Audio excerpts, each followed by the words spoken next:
tinggi-tinggi kayu dirimbo sampai basarang bulang balat. Jawablah salam dari ambo menandukan kita sesama Islam. Iyo manih buah cimara palam diambil lalu dimasuk peti. Salam bukan sembarang salam, tapi salam sunnah Nabi. Oto barangke menuju pakan dek balik muatan sangitnya lambe. Dapat pahalun dan mengucapkan begitu puluh kadang pahalun dan menjawab. Assalamualaikum warahmatullahi wabarakatuh. Innal hamdalillah wa syukurulillah. Wassalatu wassalamu ala Rasulillah wa ala alihi wa sahbihi wa mawalah. A'udzu billahi minasy syaithanir rajim. Bismillahirrahmanirrahim. Wal 'asri innal insana lafi khusr illa alladziina aamanu wa 'amilus shalihat wa tawassaw bil haqq wa tawassaw bis sabr. Shadaqallahul 'azim. Yang kita sama hormati Bapak Koordinator Pendidikan di Kecamatan Candung, kapasate naik motor tiba di situ hari pagi. Terima kasih banyak kepada Pak Koordinator karena bekerja seikhlas hati. Saya hormati, saya banggakan Bapak Camat pada kesempatan ini diwakili oleh rekan saya, Kepala Kantor Urusan Agama Kecamatan Candung. Terbang tinggi si burung dara, burung terbang berdua-dua.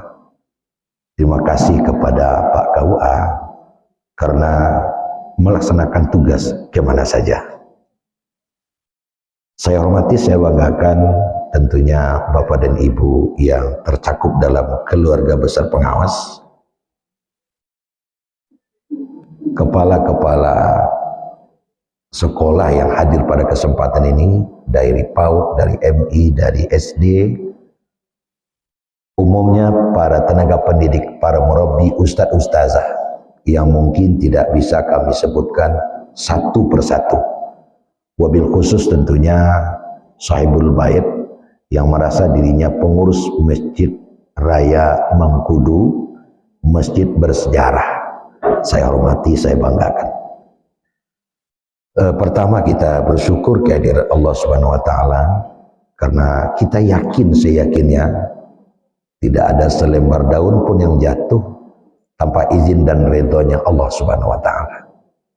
Termasuklah pada pagi hari ini dengan perentaraan Ibu Dewi, saya hadir di tempat ini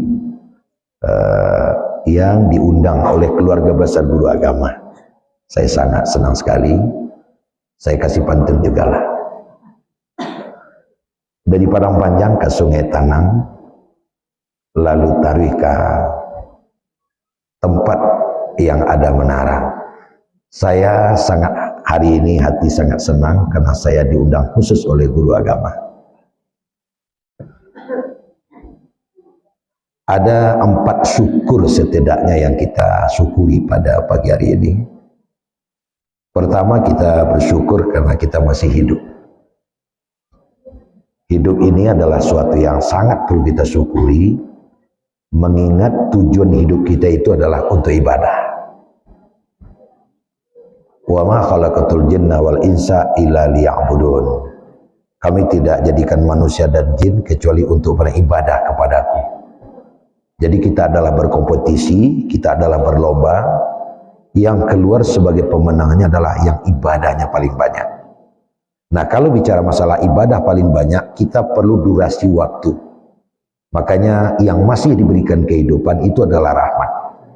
Inilah yang melatar belakangi kita. Seketika kita bangun subuh atau bangun pagi, kita langsung bersyukur dengan membaca doa. Alhamdulillahilladzi ahyana. Segala puji bagi Allah yang menghidupkan kami kembali.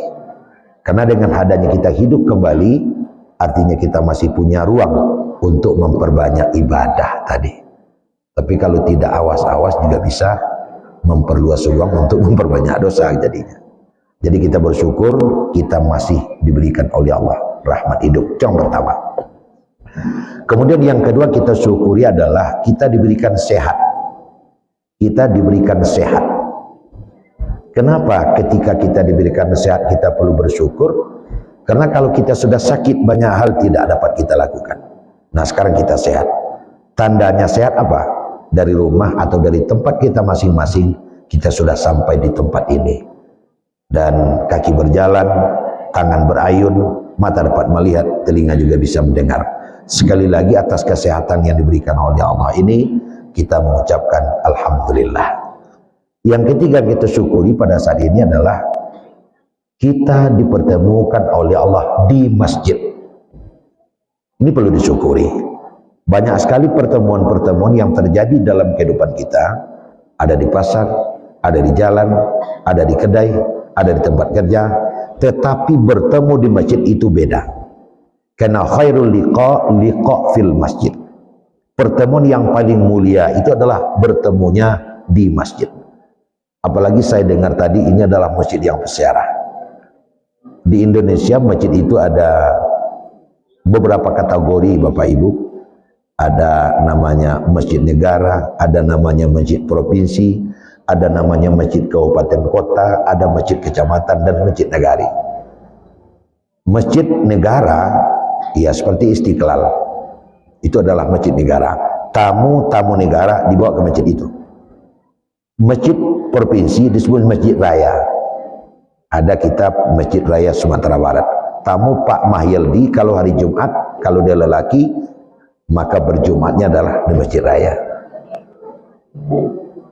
Kemudian ada masjid kabupaten kota, namanya Masjid Agung. Nah kalau kita punya di Lubu Basem, Masjid Agung. Ada namanya masjid kecamatan. Masjid kecamatan disebut masjid besar. Kemudian yang terakhir di Nagari ada namanya Masjid Jami'. Itu kategori masjid. Kemudian ditambah dengan dua kategori lagi, masjid nasional dan masjid bersejarah. Nah, masjid nasional itu ada di setiap kabupaten, ibu kota provinsi yang diusulkan oleh gubernur. Di samping masjid raya, ada lagi masjid nasional namanya. Artinya, pemerintah provinsi menganggap bahwa masjid ini sama levelnya dengan masjid raya, bahkan mungkin lebih. Tetapi masjid raya sudah di-SK-kan. Nah, diberi nama Masjid Nasional. Nah, gitu.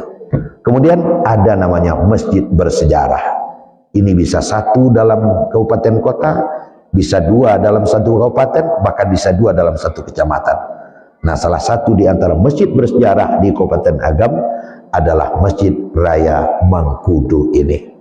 Jadi Masjid Raya Mangkudu, raya bukan karena dia masjid provinsi, tidak, tapi Raya Mangkudu dia adalah masjid bersejarah yang sudah ada kurang lebih sejak tahun 1800-an. Alhamdulillah, saya senang saya dibawa dan baru kali ini saya menginjakkan kaki di masjid ini. Makasih Bu Dewi, lantaran Ibu saya sudah menginjakkan kaki di Masjid Raya ini. Kemudian dapat saya tambahkan, kenapa bertemu di masjid ini adalah pertemuan yang paling mulia? Karena ini adalah tempat yang bisa menanggalkan segala status. Yang membuat kita heboh dalam kehidupan ini adalah status sosial yang melekat pada diri ini. Apa itu status sosial? KUA itu status sosial, Pak Koordinator itu status sosial, Pak Kemenak itu status sosial, Pak Bupati, Wakil Bupati, Kepala Dinas itu status sosial. Itu adalah palsu saja yang hanya kita pakai sementara. Ada kita menampilkan keaslian, yaitu tidak status, tapi apa adanya. Apa itu? Hamba Allah. Nah, satu-satunya tempat di dunia yang apabila kita masuk ke tempat itu, status kita tanggal. Mana tempat itu? Masjid. Jadi ketika kita masuk di tempat yang tadi itu, sampai di dalam masjid ini kita tidak punya status. Kalaupun ada, hanyalah hamba Allah. Makanya di dalam masjid tidak ada nambah tinggi rendah duduk awak. Ambo gak tinggi dek sedang bagi atau siah saja. Tidak ada. Pak Koordinator tidak lebih tinggi dengan Pak KUA. Bapak-bapak pengawas yang sudut di sana sama saja dengan ibu-ibu. Tidak ada kita bertinggi berendah. Yang menyambutkan awak tinggi rendah itu status. Bupati atau kursinya jangan duduk situ. Ketua DPRD atau Ketua DPRD itu kalau Kemenak jangan duduk di situ. Itu status yang menyebabkan kita heboh di dalam kehidupan ini karena kita membawa status, doyan membawa status kemana pergi dengan satu bahasa angkeciensia dan atau status. Nah, tanggalkan itu semua, insya Allah kita damai. Di mana itu tempat yang bisa menghilangkan segala status adalah di dalam masjid. Makanya yang masuk masjid adalah masuk kepada suatu pertemuan yang sangat mulia. Bahkan Bapak Ibu, mati kalau dapat di masjid kejo. Khairul maut al maut fil masjid. Sebaik-baik mati, mati di masjid. Dan yang paling mulia adalah meninggal di Masjid Haram dan Masjid Nabawi. Wah, itu bukan main. Saya membaca sebuah tafsir Ibu ya. Kalau kita meninggal di Masjid Nabawi atau di Masjid Haram,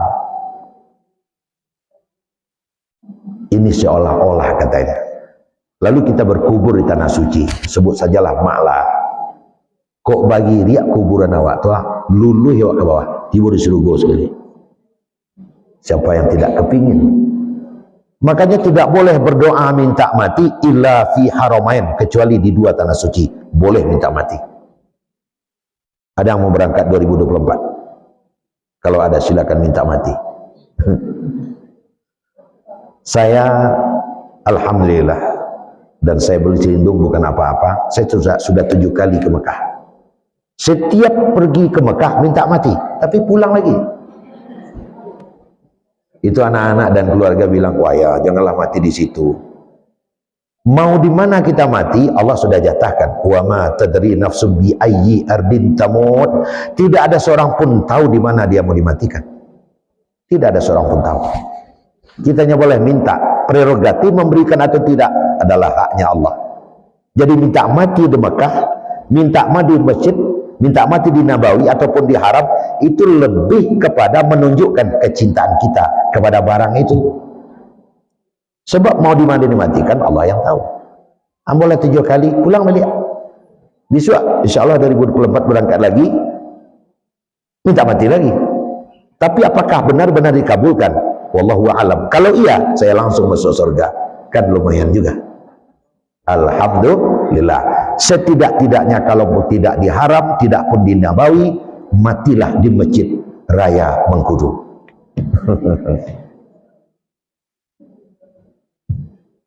Jadi bagaimana caranya untuk menempuh jalan menuju itu? Perbanyaklah hadir di masjid. Sebab inilah rumah kita yang sesungguhnya Bapak Ibu. Awalu baitin wudi'a lin nasi lalladzi bi Bakkah.